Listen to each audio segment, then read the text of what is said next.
À plusieurs reprises, le président français s'est permis de critiquer la politique de Vladimir Poutine. Le président russe n'a jamais réagi à ces attaques, mais lors d'un tête-à-tête, Nicolas Sarkozy va lui en donner l'occasion.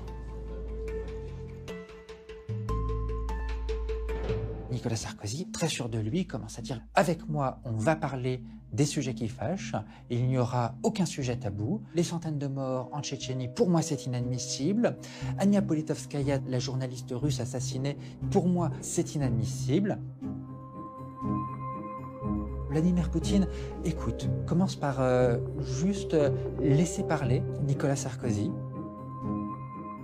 Il l'observe et il laisse un temps de silence. Un temps de silence qui d'ailleurs installe une certaine gêne. Et puis il prend un air un peu narquois et lui demande « C'est bon, t'as fini là ?» Sarkozy « Oui. » Bon, alors je vais t'expliquer. Tu vois, ton pays, il est comme ça. Mon pays, il est comme ça. Alors maintenant, de deux choses l'une. Ou bien tu continues sur ce ton et je t'écrase, ou alors tu arrêtes de parler comme ça et tu verras, tu viens juste de devenir président de la France, mais je peux faire de toi le roi d'Europe. On m'a juste dit que son discours était ponctué d'insultes, de propos humiliants, de façon à vraiment imposer sa volonté à Nicolas Sarkozy. Et Nicolas Sarkozy va être juste éberlué. Il n'en vient pas. Et Nicolas Sarkozy va avoir du mal à s'en remettre.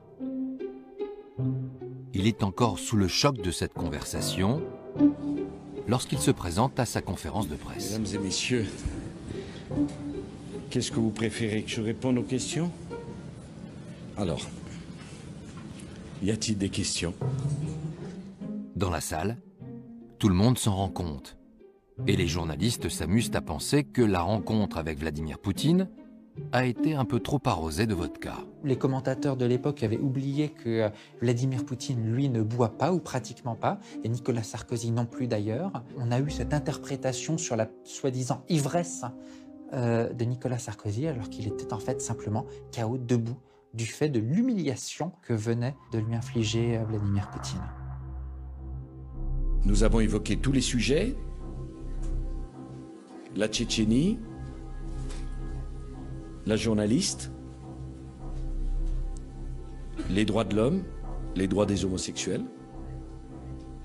Nous l'avons fait calmement, sereinement, mais je l'ai fait sans aucune agressivité.